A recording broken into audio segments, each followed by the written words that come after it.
의원님 나와 계시죠? 네, 안녕하세요. 예. 자, 주말 새 송영길 전 대표의 자택과 후원 조직 등의 압수수색이 또 진행이 됐고, 송 대표가 이제 내일 오전 10시에 서울중앙지검에 자진 출두하겠다는 입장입니다. 근데 또 검찰은 뭐 일정대로 할 거니까 안 와도 된다 뭐 이런 얘기를 하고 있는데, 의원님은 이런 상황 어떻게 판단하십니까?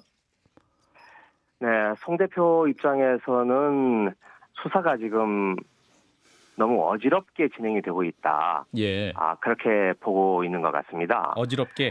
네, 예를 들면 지금, 한참 전에 압수수색을 하지 않았습니까? 예. 윤관석, 이성만 두 의원에 대해서. 음. 그때 보면 강내구라는 분이 9,400만 원을 만들어서 예. 의원 20명을 비롯해서 여러 사람에게 돈을 배포를 했다. 이렇게 딱 떨어지는 그림을 제시를 했는데 음. 그 영장이 기각되지 않았습니까? 예. 네, 그 기각된 사유 중에 하나가 음. 검찰이 그 돈의 출처, 9,400만 원의 출처에 대해서 소명을 하지 못했다고 제가 이야기를 듣고 있어요. 예. 네, 검찰이 영장 기각된 직후에 영장을 재청구하겠다라고 이야기를 했지만 지금 아마 한 열흘이 넘었죠. 예. 아직도 재청구를 하지 못하고 있어요. 음. 그리고는 송영길 대표 주변 사람들을 괴롭히는 그런 형국입니다. 그래서 주변 사람들을 돈 줬지 이렇게 압박 수사를 이어가고 있고 예. 그중에 어떤 케이스를 이야기를 들어보니까 야, 검찰이 이렇게까지 해도 되나? 라고 하는 식의 거의 불법적인 방법으로까지 압박을 가하고 있다라는 이야기를 제가 듣고 있습니다. 어떤 방법입니까? 네, 그 구체적인 내용은 아마 그 해당 당사자가 예. 검찰을 상대로 그러니까 검찰을 고발하는, 예. 고소할 예정인 것으로 알고 있습니다. 아하. 그분이 그렇게 정치인인가요? 아니면 여기저기 관계자? 네. 그 압박받는 분이 정치인입니까? 아니면 관계자? 네, 관계자입니다. 관계자. 송 대표 예. 네, 지인인데요. 예. 하여튼 수사가 이렇게 여기저기 하고 찔러보는 방식으로 진행이 되다 보니 송 전 대표 입장에서는 그러지 말고 나를 직접 조사하라, 나를 직접 수사하라, 이런 자세로 내일 출두한다고 합니다. 예. 근데 이제 검찰 입장에서는 지금 압수수색을 한 곳이 평화 먹고 사는 문제연구소에 자금을 담당했던 분이기도 한데 이분이 이제 송영길 캠프에서 자금을 담당했던 분이라는 거 아닙니까? 그러니까 이제 차근차근 하면서 이제 검찰 입장에서 수사를 진행하는 것이지 갑자기 또 이렇게 나가겠다. 이렇게 또 검찰의 수사를 받겠다 이렇게 본인이 나서는 것도 한 적절한 것인가? 이 부분도 좀 포인트가 되지 않을까요? 네, 이것도 이제 검찰의 수사가 예. 이게 정통적인 방식은 아니다라는 생각이 드는 한 대목 중에 하나입니다. 그런가요? 이게 이 박아무개라는 분이 예. 이게 오늘 아침 동아일보에 단독으로 나온 내용이 뭐냐 하면 예. 이분이 파리를 방문해서 네. 송영길 전 대표와 말맞추기를 했을 가능성이 있다라는 식의 보도가 나갔는데 예. 이 박아무개 씨가 친구 3명하고 파리를 관광 갔다가 관광을 간 김에 송영길 전 대표와 저녁 한 끼 먹고 돌아온 게 다라는 거예요. 예. 그런데 그걸 이제 말맞추기라는 식으로 언론 플레이를 하는 것 이 자체가 문제라고 생각이 되고, 예. 이 건 같은 경우에도 이런 여기저기 찔러보는 방식의 어떤 무차별적인 수사, 모습이지 않나 저는 그런 판단이 듭니다. 이제 송 전 대표가 내일 이제 검찰 수사에 반박하는 기자회견도 한다고 하는데 물극 필반이라는 입장을 냈습니다. 모든 것은 극에 달하면 반드시 돌아온다. 이게 무슨 의미인가요? 이게? 네, 제가 이 사건의 실체에 대해서는 당시 당도 달랐고 예. 내용을 알 수 있는 그런 위치는 아니었죠. 하지만 지금 제가 앞에서 말씀드렸듯이 지금 이 검찰 수사 자체도 예. 이게 지금 너무 궤도를 일탈하는 방식으로 수사가 진행되는 거 아닌가라고 싶은 건데요. 예. 그게 이제 너무 크게 다르다라고 하는 것이 검찰 수사의 방식을 말하는 것 같습니다. 예를 들면 지금 피의사실 공표 문제인데요. 예. 지금 특정 언론을 통해서 그 녹음 파일이 그냥 통째로 지금 방영이 되고 있지 않았습니까? 얼마 전까지. 네. 네. 그런데 저도 검찰 출입 기자를 해봤고 또 검찰이 흘려주는 정보를 받아서 저도 기사를 써본 적이 있긴 하지만 예. 이렇게 녹음 파일을 주고 그걸 보도한 경우는 우리 검찰 역사상 있었나? 검찰이 한번 그 녹음 파일을 JTBC에 준 겁니까? 그렇다라고밖에 생각할 수가 없습니다. 왜 그러냐 하면 예. 검찰은 물론 아니라고 발뺌을 하고 있습니다. 예. 하지만 이 녹음 파일 분량이 3만 개이고요. 이 시간을 따지면 1,500시간입니다. 예. 이걸 한 사람이 들으려면 하루 종일 들어도 5달이 걸리는 분량이에요. 예.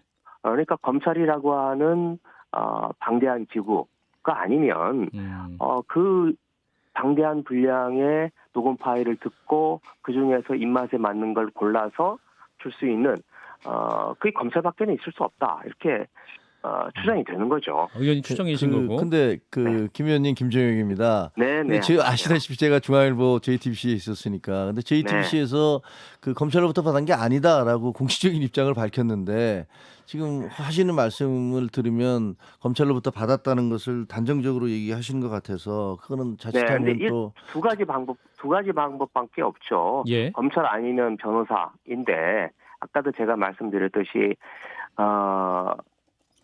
1,500시간에 달하는 분량의 것을 JTBC에 줄 수 있는 그런 기관이 검찰과는 어디가 있겠습니까? 저는 이게 상식적인 판단이라고 생각을 합니다. 예, 뭐 어느 한 개인이 줄 수도 있고 뭐 검찰이 좀 여러 가지 설이 있습니다만 그럼에도 불구하고 의원님은 검찰이 줬을 것이다 이런 말씀하시는 건데 또 하나 여쭤보면 이 송영길 전 대표가 처음에 그 의원님께 언론 대변인을 부탁했다라는 뉴스가 있었죠? 네, 그렇습니다.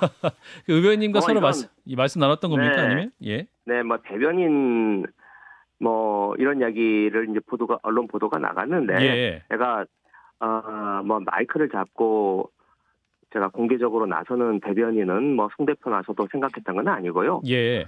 이제 우리가 흔히 언론 용어로 백브리핑이라고 표현을 하는데요. 예. 이제 관계자라고 한 이름 정도로 언론 보도가 좀 지나치거나 잘못 나갔을 경우에 예. 송 대표 입장을 전달하는 그런 정도의 입장을 생각을 했었던 건데 예. 그나마도 말이 나온 지 한 10시간 만에 언론 보도가 공개가 되는 바람에 예. 그 제안 자체를 그냥 거둬들인 거죠. 오늘 이제 인터뷰하시는 건 그건 다른 차원으로 저희가 요청을 드린 거기 때문에 청취자분들 오해 없으시기 바라고. 자, 장 변호사님. 지금 말씀 나오신 김에 예. 제가 지금 법사위 위원 아니겠습니까? 예.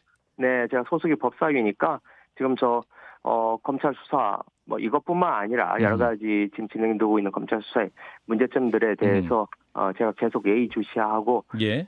지켜보고 있는 상황이니 제 본분이니 그 일환으로 제가 말씀을 드리는 겁니다. 근데 김 의원님 만약에 이 언론의 입장에서는 현재 말씀하신 대로 법사위 위원인데다가 그다음에 전 대변인이신데 탈당한 피의자에 대해서 그분을 송영길 전 대표에 대해서 대변을 하시겠다고 그렇게 얘기를 하면 아마 입장을 바꿔놓고 김의겸 대변인께서 기자이실 때도 거기에 대해서 비판적으로 말씀하시지 않았겠습니까? 네, 인정하겠습니다. 네, 그래서 제안을 했고 저도 그 제안에 대해서 깊게 생각해 볼 수 없는 상황에서 제가 수락을 했던 건데, 한 10시간 만에 철회를 했다. 그 부분은 우리 김정혁 선배님께서 말씀하신 부분 제가 인정을 하겠습니다. 네, 안녕하세요. 장윤미 변호사입니다. 네.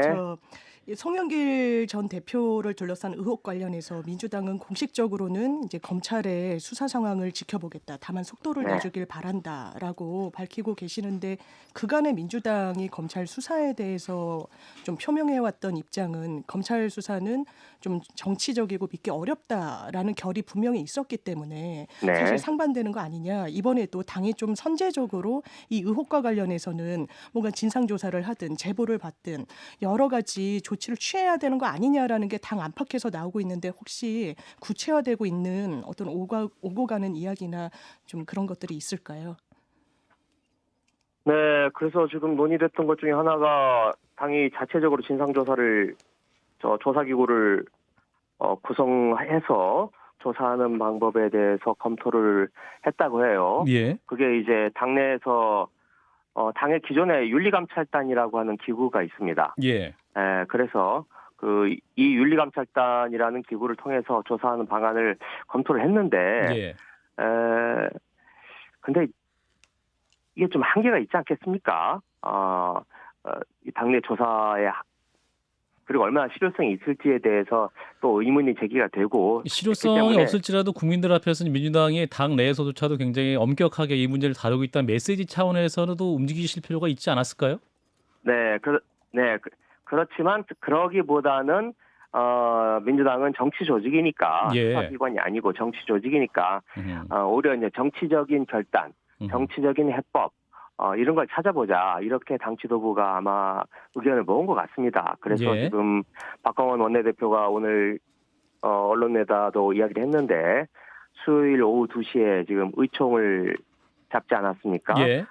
그래서 그 의총을 잡아서 당내 의원들의 의견을 수렴한 뒤에 어떤 정치적인 해법을 모색하지 않을까 그렇게 생각을 합니다. 알겠습니다. 의원님 대통령의 방미 성과 좀 여쭤보겠습니다. 의원님께서는 지금 역대 최고로 비싼 노래방 150조짜리 네. 노래 한 곡 부르고 오셨다 이렇게 평가를 하셨는데 네. 너무 박한 평가 아닙니까? 제가 일종의 한탄이라고 할 수 있는 거죠. 예. 받은 건 어찌 보면 돈 맥클레인이라는 가수의 기타와 노래 한 곡 부르고 받은 박수 예. 이런 정도인데 경제적으로 따져봤을 때요. 예. 우리나라가 투자한 액수는 153조라 그래요. 미국이 우리 한국에 투자한 액수는 7조 원이지만 예. 그러니 경제적인 가치로 저울을 달아봤을 때 150조 원짜리 아니냐. 제가 그렇게 한탄을 하는 겁니다. 특히 지금 전기차와 반도체 문제가 IRA 문제가 우리 국민들이 가장 관심을 가지고 있고 우리나라 어떤 경제의 두 축이라고 할 수 있는데 예. 그게 지금 유혹을 받고 있는 상황이었기 때문에 이 문제에 대한 해법을 좀 가져올 수 있지 않을까 온 국민이 기대를 했는데 거기에 대해서는 지금 거의 아무것도 소득이 없기 때문에 예. 제가 150짜리 노래다, 150짜리 노래방이다 이렇게 한탄을 하는 겁니다. 그래서 사실상 핵 공유를 할 수 있다면 돈값 했다 이렇게 판단할 수는 없는 겁니까? 정부 입장에서는 그래도 사실상 핵 공유한 것이고 NCG를 통해서 공동기획, 공동실행할 수 있는 그러한 선언을 받았다라는 측면에서 굉장히 의미 있는 것이라고 말을 하고 있는데요.